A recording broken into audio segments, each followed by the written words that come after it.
이 시간 우리에게 주신 하나님의 말씀은 로마서 1장 말씀입니다.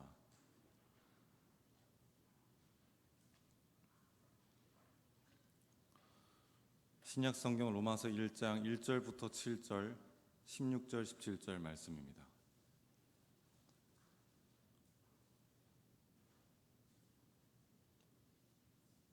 우리 함께 교독하시겠습니다. 함께 로마서 말씀 교독하실 때 살아계신 하나님의 음성을 다 함께 들으시길 바랍니다. 예수 그리스도의 종 바울은 사도로 부르심을 받아 하나님의 복음을 위하여 택정함을 입었으니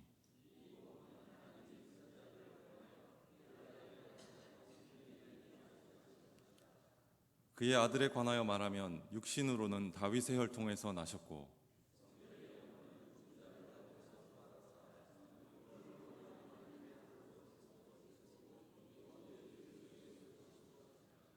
그로 말미암아 우리가 은혜와 사도의 직분을 받아 그의 이름을 위하여 모든 이방인 중에서 믿어 순종하게 하나니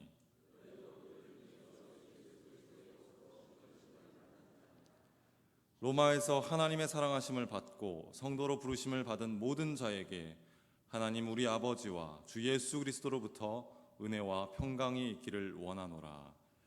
16절 17절 함께 한 목소리로 읽겠습니다. 16절 17절입니다. 시작. 내가 복음을 부끄러워하지 아니하노니 이 복음은 모든 믿는 자에게 구원을 주시는 하나님의 능력이 됨이라. 먼저는 유대인에게요 그리고 헬라인에게로다. 복음에는 하나님의 의가 나타나서 믿음으로 믿음에 이르게 하나니 기록된 바 오직 의는 믿음으로 말미암아 살리라 함과 같으니라. 아멘. 우리 좌우에 앞뒤 분들에게 이렇게 선포하겠습니다. 오직 예수님만이 우리의 능력이 되십니다. 다시 한 번만 고백하겠습니다. 다시 한 번 하겠습니다. 오직 예수님만이 하나님의 능력이십니다. 네. 우리 함께 1절을 한번 다시 한번 읽어볼까요? 1절 말씀입니다. 시작. 예수 그리스도의 종 바울은 사도로 부르심을 받아 하나님의 복음을 위하여 택정함을 입었으니. 바울은 지금 로마 교회 성도들에게 복음을 전하고 있습니다. 즉 처음 복음을 들은 사람들이 아니라 이미 복음을 들었으나 그러나 그 복음에 대해 잘 깨닫지 못하는 로마 교회 성도들에게, 다시 말해 기존 교인들에게 복음을 정리하고자 로마서를 썼습니다. 세계적인 전도자 빌리 그레함 목사님께서 사역을 마무리할 즈음에 한 기자가 이러한 질문을 던졌습니다. 목사님, 지금까지 수많은 나라와 지역에서 복음을 전했는데 혹시 그 사역 중에 가장 아쉬운 점이 무엇입니까? 이렇게 질문을 했습니다. 그때 목사님께서 이렇게 대답을 했습니다. 나는 이 복음이 교회 밖에만 필요한 줄 알았습니다. 그런데 지금 새삼스럽게 깨닫는 것은 교회 안에 복음이 더 많이 필요하다는 것입니다. 여러분, 우리는 교회를 지금 다니고 있습니다. 그러나 교회에 다니는 것이 곧 예수님을 제대로 믿는 것은 아닐 수 있습니다. 하나님은 단순히 교회를 다닌다고 사람을 쓰시지 않습니다. 주님께서 주목하고 동역하는 사람은 바로 이 예수 그리스도를 진정 나의 주님으로 선포하고 받아들이고 믿고 살아가는 사람들입니다. 로마서는 바울이 전했던 복음의 정수를 담고 있습니다. 복음을 들었지만 무엇이 정확히 복음인지 모르는 자들에게, 복음을 알지만 복음의 능력 가운데 들어가지 못하는 자들에게, 다시 말해 그러한 자들에게 정확하게 논리적으로 분명하게, 로마서를 보면요 한편의 논문과 같습니다. 철저히 그 복음을 증거하고 있습니다. 그러므로 로마서는 성경 중에 보석으로 치자면 다이아몬드라고 할 수 있습니다. 어거스틴, 마틴 루터, 존 웨슬리 등 비롯한 많은 영적 거장들이 로마서를 통해 회심하고 거듭났고, 지금도 동일하게 이 복음의 핵심인 로마서를 통해 많은 이들이 복음의 능력과 구원의 실제를 경험하고 있습니다. 우리 함께 11절 말씀 다 함께 읽도록 하겠습니다. 11절 시작. 내가 너희 보기를 간절히 원하는 것은 어떤 신령한 은혜를 너희에게 나누어 주어 너희를 경고하게 하려. 아멘. 제가 이 베델교회에 왔습니다. 특별히 청년부를 이제 담당하게 될 것입니다. 왜 제가 여기 왔을까 생각을 해봤습니다. 분명 하나님께 뜻이 있을 거라고 여겨집니다. 가장 중요한 하나님의 뜻은 무엇이냐면 바로 베델교회 청년부에 저를 보내심은, 이 교회에 저를 보내심은 바로 오직 예수 그리스도의 복음을 우리 청년들과 여러분과 함께 나누기 위함이라고 저는 여겨집니다. 저는 청년 사역에 뜨거운 비전과 마음을 가지고 있습니다. 그리고 이전 교회에서 7년 동안 청년 사역에 모든 것들을 다 올인하였습니다. 그리고 지금까지 오직 성령의 도우심을 따라 청년들을 교회 다니는 사람이 아니라 예수 그리스도를 복음을 믿고 나의 삶의 모든 주도권을 오직 예수님께 맡겨드리며 이 땅을 살아가는 훈련을 지금까지 했습니다. 그리고 계속된 복음으로 살아가는 그 씨름과 연습과 믿음의 실험을 지금까지 해왔습니다. 그런데 여러분, 가장 축복된 것은 제가 이 복음을 전하는 주체였지만, 교육자였지만, 제가 그렇게 아이들을 훈련하였지만 아이들보다 가장 큰 복을 누렸던 자는 바로 저 자신이었습니다. 부족한 자가 복음을 나누며 복음의 깊이가 무엇인지 천착할 수 있었고, 그 복음으로 살아내는 것이 얼마나 영광스럽고 복된 일인가를 배울 수 있었습니다. 바울이 11절 말씀에서 말씀하는 것처럼 그 신령한 은사인 그 복음을 나눠주며 안위함을 얻었던 것처럼 지금까지 저는 오직 예수 그리스도의 복음을 통해 주님의 크신 사랑과 복음의 능력을 조금씩 더 깊이 알아가고 있습니다. 이제 저는 본격적으로 이 복음을 나누기 위해 청년부 사역에 올인할 것입니다. 이 복음을 나누기 위해서 청년들을 만날 것입니다. 그리고 이 복음이 얼마나 가치 있는 것인지 증거하기 위해 선교위원회 분들과 비전을 나눌 것이고, 이 복음으로 말미암아 다음 세대를 어떻게 품고 키워낼지 교육부에 집중할 것입니다. 제가 가는 곳곳마다 양육 모임을 만들고 기도 모임을 만들고 이 복음을 전하기 위해 분투할 것입니다.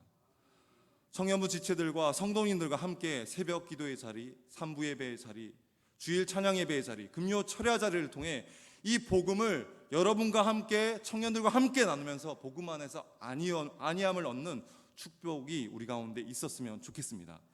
예배의 자리를 통해, 찬양의 자리를 통해, 양육의 자리를 통해, 선교의 자리를 통해, 기도의 자리를 통해 하나님께 함께 이 어마어마한 놀라운 복음을 나누고자 합니다. 여러분, 저를 위해서 또한 청년들을 위해서 함께 기도해 주셨으면 좋겠습니다. 여러분, 안타깝게도 이 시대의 많은 그리스도인들이 수년간 교회 생활을 해도 복음이 무엇인지를 잘 모릅니다. 예수님이 탄생하신 성탄절이 분위기 때문이 아니라 얼마나 내게 소중한 날이고 의미인지를 잘 깨닫지 못합니다. 십자가가 왜 내게 절대적인 사건인지, 왜 예수의 부활이 내 진정한 기쁨인지를 알지 못합니다. 부활절 하면요 그냥 계란 먹는 날, 부활절 하면 칸타타 해야 하는 날, 부활절 해야 날이라고 하면 그냥 막연히 내가 기뻐해야 하는 억지스러운 날로 이해하는 분들이 많이 있습니다. 여러분, 성령을 의지하며 이 땅을 하루하루 살아가는 은혜와 기쁨을 알지 못하고 복음을 누리지 못하는 분들이 참 교회 안에 많습니다. 그러기에 복음을 부끄러워하며 살아가고 있습니다. 우리 아까 읽었던 16절 말씀 다시 한번 읽어보겠습니다. 16절 시작. 내가 복음을 부끄러워하지 않아 모든 믿는 자에게 구원을 주시는 하나님의 능력이 먼저는 유대인에게 그리고 헬라인에게. 여러분, 로마는 당시 전 세계의 정치, 경제, 문화, 군사의 중심지였습니다. 로마 제국에서는 당대 최고의 영화와 권력을 가진 카이사 황제가 신으로 숭배를 받았습니다. 그에 비하면 십자가에 죽은 이 나사렛 예수의 복음은 너무나도 초라했습니다. 로마 교회는 완전히 무시를 당했고 나중에는 엄청난 핍박을 받은 교회였습니다. 예수님을 믿기만 하면 지하 무덤에서 살아야 했습니다. 모두 다 빼앗기고 아무 저항도 없이 비참하게 죽어가고 십자가에 못 박히고 경기장에서 짐승의 먹이가 되었습니다. 그런데 여러분, 어느 누가 이 예수를 믿고 싶어 했겠습니까? 예수를 믿어야 그 예수님을 믿는 것은 부끄러운 일이었고 복음은 조롱을 받았습니다. 어리석은 자들이나 믿는다고 여겨졌습니다. 그런데 로마인들에게, 교인들에게 사도 바울은 이렇게 증거합니다. 내가 복음을 부끄러워하지 않겠다 선언하고 있습니다. 여러분, 사도 바울도 잘 아시는 바처럼 복음을 전하다가 빌립보 감옥에도 갇혔고요, 데살로니가에서 추방을 당했습니다. 베레아에서 몰래 탈출하였고, 아덴에서는 조롱을 당했고, 헬라인에게는 무식한 사람 취급을 받았고, 유대인에게는 거치는 사람이 되었습니다. 그러나 그는 복음을 부끄러워하지 않았습니다. 그래서 복음을 전하고 또 전하고 복음을 전하다가 죽음을 맞이하였습니다. 그렇다면 이 복음은 무엇인가? 우리 질문할 수 있습니다. 왜 사도 바울은 이 복음을 부끄러워하지 않았나? 왜 그는 이 복음을 하나님의 능력이라고 선포할 수 있었는가? 궁금하지 않습니까, 여러분? 우리 3절을 함께 읽겠습니다. 3절 시작. 그의 아들에 관하여 말하면 육신으로는 바로 이 복음은 우리 주 예수 그리스도인데, 그분이 인간의 몸을 입고, 즉 다윗의 혈통 가운데서 태어나셨다는 거죠. 다시 말해 복음은 즉 예수 그리스도인데, 그 예수 그리스도가 우리에게 복음이 되는 까닭은 바로 그분이 인간의 몸을 입고 이 땅 가운데 오셨다라는 것입니다. 지난주 우리가 성탄절 예배를 드렸지 않습니까? 예수님께서 이 땅에 오셔서, 그래서 성탄하셔서 우리에게 기쁨이 된다라는 사실입니다. 그러면 왜 기쁨이 될까요? 바로 우리를 구원하시기 위해서 이 땅에 오셨습니다. 우리를 구원하시고자, 그 크신 사랑으로 우리를 살리고자 인간의 몸을 입고 이 땅에 오셨다는 그 사실 자체가 우리에게 기쁨의 소식이 된다라는 것입니다. 조금 더 구체적으로 들어가 볼까요? 로마서 5장에서 보면 이런 말씀이 있습니다. 우리가 연약할 때, 우리가 죄인 되었을 때, 우리가 하나님과 원수 되었을 때 하나님께서 놀랍고 크신 사랑을 우리 가운데 확증시켜 주셨다라는 말씀입니다. 근데 많은 성도분들은 오해를 합니다. 내가 거룩해야만, 내가 실수를 하지 않아야만, 내가 완벽해야만 하나님께서 나를 사랑하신다. 여러분, 그게 아닙니다. 우리가 연약하게, 내가 하나님 앞에 나아갈 수 없는 죄인에게, 내 지금 상태가 하나님과 원수되고 막힌 담이기에 예수 그리스도의 크신 사랑과 그 십자가의 사랑으로 나를 구원하신다라는 사실에 여러분 위로를 받으시기를 바랍니다. 하나님의 사랑을 확증하기 위해서 하나님의 아들이신 예수님이 바로 인간이 되셨고, 그 육신으로 십자가에 달려 죽으셨습니다. 여러분, 이것이 바로 예수 그리스도의 십자가 복음인 것입니다. 제가 제일 좋아하는 그 말씀 구절이 있습니다. 기도 시간마다 이 구절을 가지고 선포하며 기도하는데, 이게 뭐냐면 이사야 53장 5절 말씀입니다. 그가 찔림은 우리의 허물 때문이요, 그가 상함은 우리의 죄악 때문이라. 그가 징계를 받음으로 우리는 평화를 누리고, 그가 채찍에 맞음으로 우리는 나음을 입었도다. 아멘. 여러분, 그렇습니다. 죄가 없으신 완전한 하나님의 아들이신 예수님은 나를 구원하시기 위해, 우리 가정을 구원하시기 위해, 우리 공동체와 이 나라 이민족과 세계 열방 온 역사를 구원하시기 위해 우리의 모든 문제를 짊어지시고 십자가로 나아가셨습니다. 우리를 대신하여 우리의 허물, 우리의 죄악, 불안과 우울함, 질병, 모든 문제들, 우리의 개인뿐만 아니라 우리의 가정, 공동체, 사회와 역사의 모든 죄악과 불의의 문제를 다 짊어지시고 십자가에 달려 죽으셨습니다. 모든 대가를 다 치르셨습니다. 그리고 십자가의 복음을 우리 가운데 성령님을 통해 매 순간 날마다 우리를 새롭게 하시며 증거하십니다. 그러기에 이 복음이 우리에게 능력이 된다라는 것입니다. 성령님은 헬라어로 파라클레토스라고 해석을 합니다. 이게 뭐냐면 변호사라는 뜻입니다. 성령께서 우리 안에 하시는 일들은 물론 많은 은사들과 성령의 뜨거움이 있지만, 가장 중요한 일은 뭐냐면 바로 우리 주 예수 그리스도를 우리 가운데 증거하시고 변호하신다라는 사실입니다. 성령님은 우리 안에, 우리의 모임 가운데 거하심으로 끊임없이 예수 그리스도를 드러내시고 증거하시는 분이십니다. 그래서 우리가 예수 그리스도를 인격적으로 받아들이고 그 복음을 알아가도록 계속적으로 역사하십니다. 여러분, 이 축복이 여러분 가운데 있습니다. 이미 여러분 이것들을 구하지 않으셔도 이미 성령께서 그렇게 작동하고 계십니다. 인치시고 계십니다. 이 성령님을 여러분 올 2017년 더 철저히 받아들이는 축복된 삶이 있으시길 축원합니다. 우리 함께 4절을 읽겠습니다. 그러면 십자가 복음과 그 다음에 어떤 복음이 있는지 4절 함께 읽겠습니다. 시작. 성결의 영으로는 죽은 자들 가운데서 부활하사 하나님의 아들로 선포되셨소. 곧 우리 주 예수 그리스도시니라. 예수님 그분은 완전한 인간으로 오실 뿐만 아니라 완전한 하나님이 되십니다. 이게 바로 복음입니다. 예수님이 하나님의 아들로 인정됨은 잉태에서부터 드러나지만 결정적인 것은 바로 그 죽음을 이기시고 사망을 이기시고 능력으로 부활하셨기 때문에 우리에게 복음이 된다라는 사실입니다.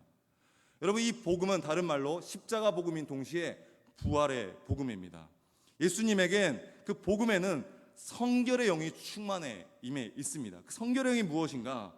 다시 이 복음이 성결의 영으로 말미암아 죽은 자들 가운데서 부활하사 모든 것들을 살리는 생명의 능력으로 우리 가운데 선포되어질 때 우리 또한 그 모든 것에서 구원함을 얻고 새롭게 시작할 수 있는 하나님의 뒤집기를 경험한다라는 사실입니다, 여러분. 그러기에 누구든지 이 복음을 예수님을 나의 주인으로 믿는 자는 예수님의 그 부활 사건처럼 그 존재가 어떠하든지 그 환경과 상황이 어떠하든지 내 삶에 열매 하나 없는 제로 상태이든지 마이너스 1000, 마이너스 10,000 관계없이 우리에게 하나님의 능력으로 임하신다라는 것입니다, 여러분.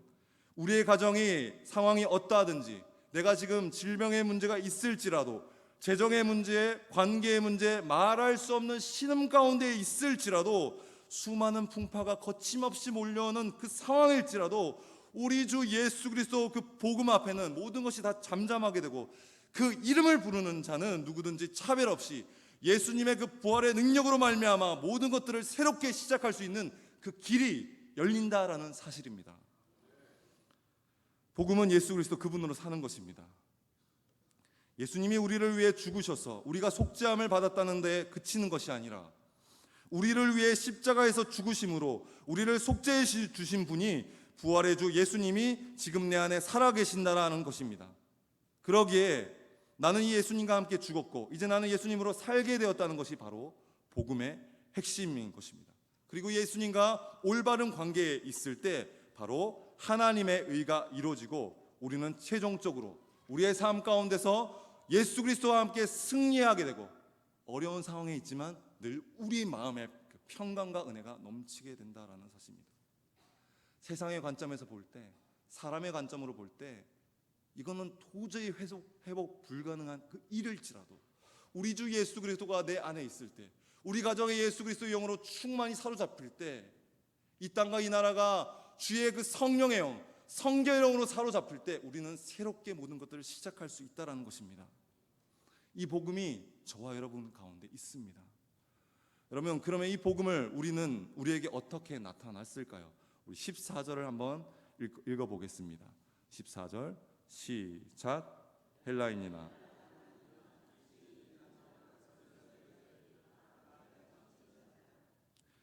14절과 16절에 보면 네 부류가 나와 있습니다. 첫 번째, 유대인에게 이 복음이 능력이 된다는 것입니다.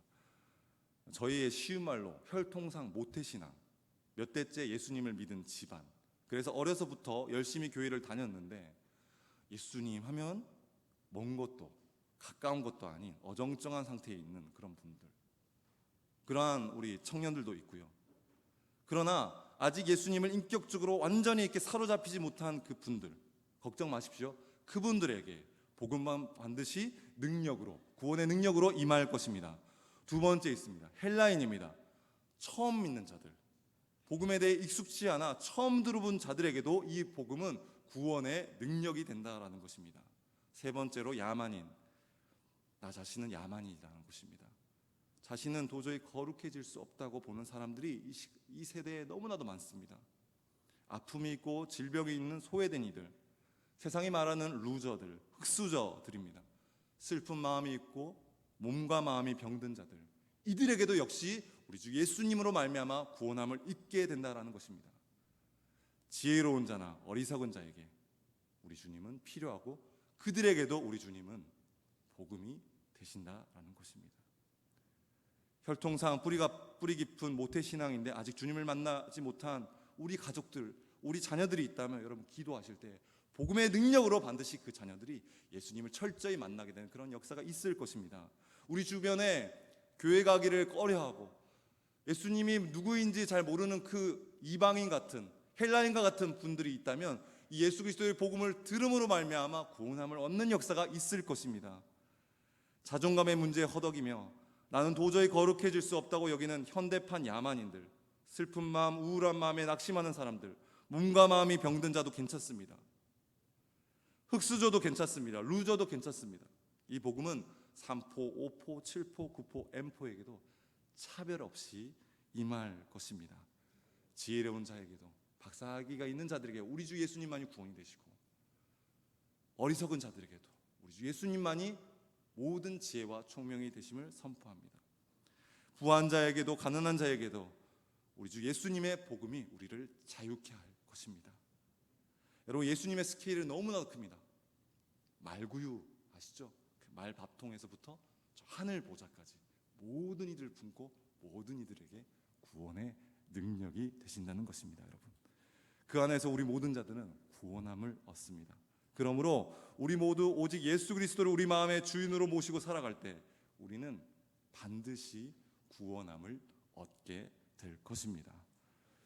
예수님의 이름에는 놀라운 능력이 있기에 모든 이름이 그 이름 앞에 무릎을 꿇고 하늘과 땅과 음부의 권세들도 예수의 이름 앞에는 두렵고 떨리고 복종하게 되어 있습니다. 따라서 그 하나님의 능력이신 예수님을 우리가 외치고 부를 때 모든 자에게 임하는 구원, 하나님의 능력을 경험하게 되는 것입니다.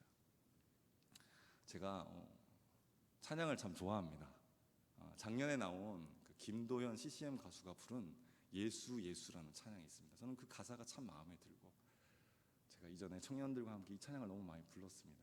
여러분들 잘 모르실 수 있는데 제가 이 시간 함께 이 찬양을, 오늘 오후 찬양 예배잖아요, 찬양을 같이 부르도록 하겠습니다. 반주 좀 해주시겠어요?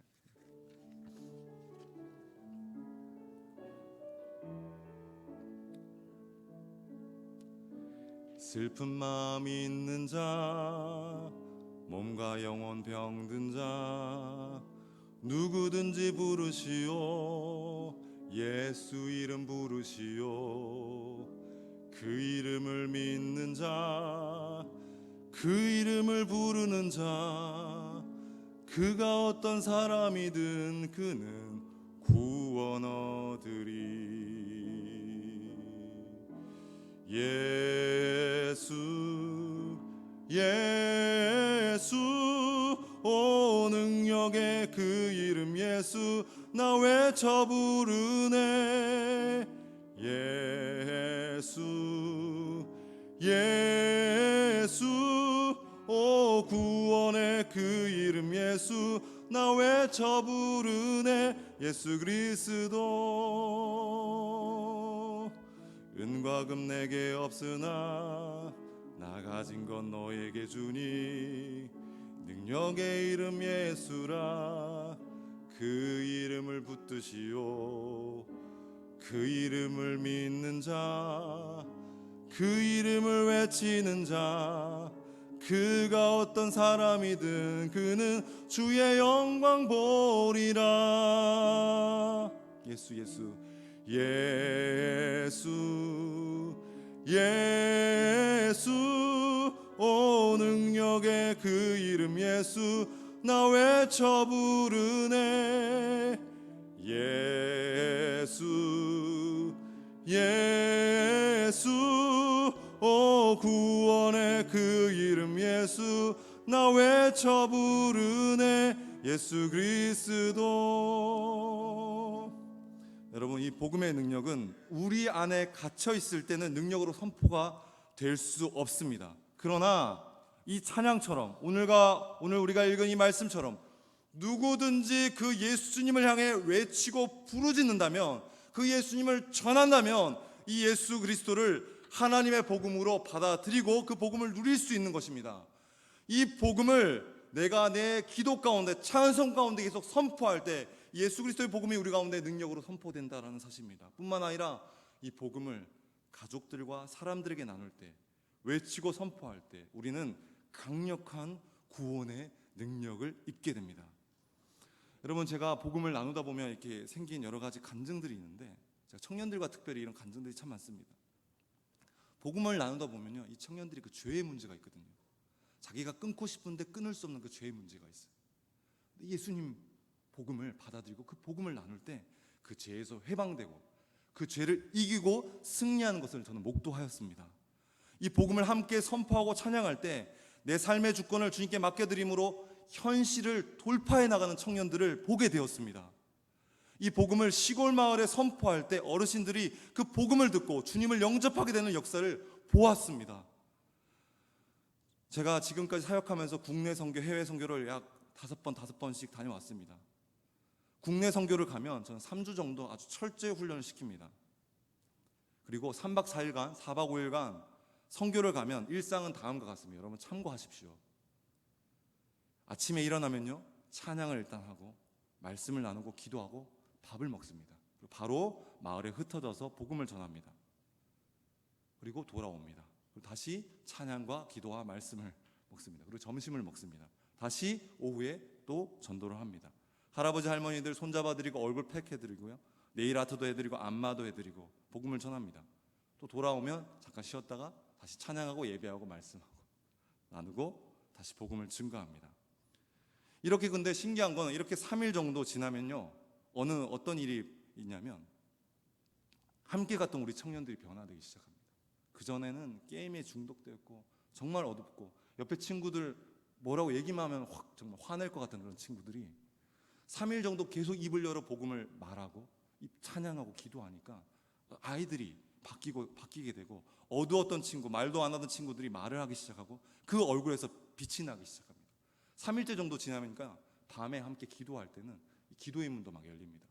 밤에는 저희는 모여서 같이 이렇게 예배하거든요. 그래서 12시까지 하고 또 5시에 일어나고 이렇게 한 3일 4일 빡세게 훈련을 시킵니다. 저와 함께 앞으로 선교 가실 분들 참고해 주셨으면 좋겠습니다. 어른들을 위해 복음을 전하러 갔는데 정작 내가 변화된 것입니다. 할아버지 할머니에게 복음을 전하러 갔다가 그분들을 하나님이 얼마나 사랑하시는지를 깨닫게 되면서, 하나님께서 나를 그렇게 사랑하시는구나. 청년들이 복음을 전하면서 나를 향한 하나님의 사랑을 알게 되더라고요, 여러분. 그리고 국내 선교 마지막 날에 전도 초청을 하거든요. 하면은 할아버지 할머니들에게 막 간증하면서 울고 그분들을 손잡고 막 울고요. 떠날 때는 막 완전 울음바다가 돼요. 그러면서 할머니 꼭 제가 내년에 꼭 올게요 하면서 그분들을 진정으로 마음을 품고 기도하는 친구들입니다. 근데 그 친구들이 거기서 끝나는 게 아니라 돌아오잖아요. 그러면 어떤 일이 벌어지냐면, 그동안 여러분 손자 손녀는 어떠신지 모르겠지만 저희 친구들은 그랬어요. 할아버지 할머니랑 너무 어색해요. 명절에 잠깐 인사하고 그냥 오는 정도였거든요. 근데 이 친구들이 복음을 전하고 돌아오니까 자기 할머니 할아버지들에게 복음을 전하고 그분들과 더 대화하는 청년들로 바뀌어지게 되었습니다. 뿐만 아니라 가정을 품고 기도하고 우리 가정을 얼마나 하나님께서 사랑하시는지, 그런 복음의 역사를 저는 보게 되었습니다.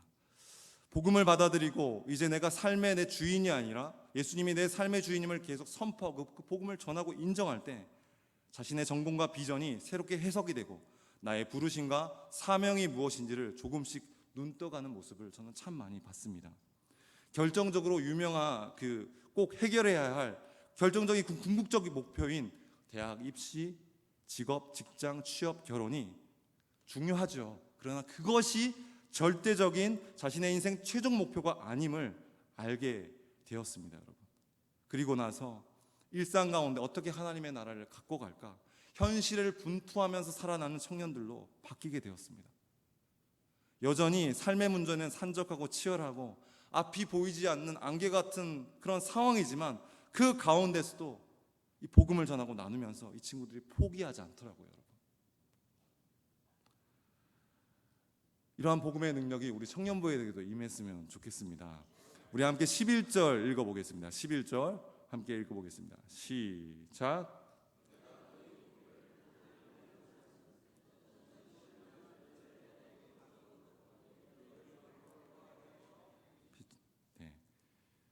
여러분, 이 복음의 능력을 어떻게 얻을 수 있을까? 11절에 그 핵심이 나와 있습니다. 변화의 중심, 복음이 하나님의 능력이 될 수 있는 그 비결은 바로 이 예수 그리스도의 복음을 철저히 받아들이고 이 복음을 교회에서 나누고 이 복음을 이웃들에게 전할 때 그 복음의 능력을 경험할 수 있다라는 것입니다. 여러분, 이 세상에서 혼자 할 수 없는 두 가지가 있습니다. 첫 번째는 결혼이고요. 나머지 하나는 그리스도인으로 살아가는 것입니다. 그러기에 우리는 이 베델교회 공동체를 통해 하나님의 말씀을 나누고 함께 예배하며 예수 그리스도의 복음을 주님의 몸된 교회 가운데 나누며 살아갈 때 피차 아니함을 얻는 역사가 우리 교회 공동체 가운데 있을 것입니다. 그 안에서 복음을 나눌 때 생명의 역사가 스파크같이 일어나고 생명이 움트고 이를 통해 잠언 27장 17절 말씀처럼 어떤 말씀이 있냐면 철이 철을 날카롭게 하는 것처럼 사람이 그의 친구의 얼굴을 빛나게 하느니라. 우리 이 공동체에서 함께 예배드리고 함께 말씀을 나누며 복음을 나눌 때 동일한 역사가 우리 가운데 있을 것입니다. 여러분, 이제 우리는 새로운 2017년을 맞이하게 되었습니다. 오늘 우리 담임 목사님 말씀하신 것처럼 올해가 바로 종교개혁 500주년입니다. 마틴 루터가 무엇을 이야기했습니까? 오직 예수 그리스도, 오직 성경, 오직 믿음, 아드 폰테스, 즉 본질로 돌아가다라고 선포하였습니다. 오늘 담임 목사님 말씀처럼 하나님의 거룩한 교회를 위하여 우리 함께 복음을 나누는 저와 여러분이 되었으면 좋겠습니다. 오늘 바울의 말씀처럼 그 권면처럼 새해에 오직 예수 그리스도의 복음을 우리 삶과 가정과 직장과 교회와 이 모든 삶의 자리에서 담대히 나누고 선포하며 다시 거룩한 교회로 나아가는 우리 모든 베델교회 성도님이 되시기를 축원합니다. 그래서 하나님의 모든 축복들을, 이 복음의 능력들을 우리 삶의 모든 자리 가운데 누리는 저와 여러분이 되기를 축원합니다. 기도하겠습니다. 주님, 감사합니다. 부족하고 연약하고 흠 많은 자를 이 베델교회로 불러주셔서 감사합니다. 주님, 이 복음, 예수 그리스도의 이 놀라운 십자가의 복음, 부활의 복음을 이 공동체와 청년들과 함께 나누는 하나님, 그러한 역사가 있게 하시고 우리 성도님들 삶의 자리에서 이 복음을 가정과 교회와 직장과 삶의 모든 자리에서 담대히 부르고 선포하고 나눌 때 하나님, 오늘 말씀처럼 16절의 말씀처럼 17절의 말씀처럼 예수 그리스도의 복음의 능력이 우리 가운데 임하는 하나님의 능력을 경험하는 역사가 있게 하여 주옵소서. 주님, 오늘 주신 담임 목사님의 말씀을 기억하며 나아갑니다. 하나님, 올 한 해 정말 하나님의 거룩한 교회로 새롭게 거듭나는 우리 모든 베델교회 공동체 되게 하시고 종교개혁 500주년뿐만 아니라 하나님, 앞으로 1년 남은 베델교회 60년을 잘 준비하는 귀한 거룩함의 역사가 있게 하여 주옵소서. 감사를 드리며 이 모든 말씀 예수 그리스도의 이름으로 기도드립니다. 아멘. 우리 찬송가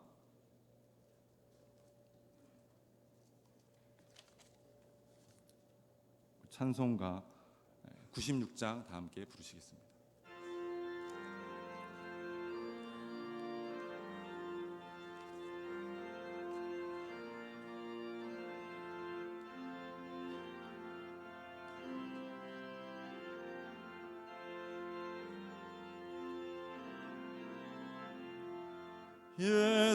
예수님은 누구신가? 우는 자의 위로와 없는 자의 풍성이며 천한 자의 높음과 잡힌 자의 노임되고 우리 기쁨 되시네. 예수님은 누구신가? 약한 자의 강함과 눈먼 자의 빛이시며 병든 자의 고침과 죽은 자의 부활되고 우리 생명 되시네. 예수님은 누구신? 추한 자의 정함과 죽은 자의 생명이며 죄인들의 멸망자의 구원되고 우리 평화 되시네. 예수님은 누구신가? 온 교회의 머리와 온 세상의 구주시며 모든 왕의 왕이요 심판하실 주님 되고 우리 영광 되시네.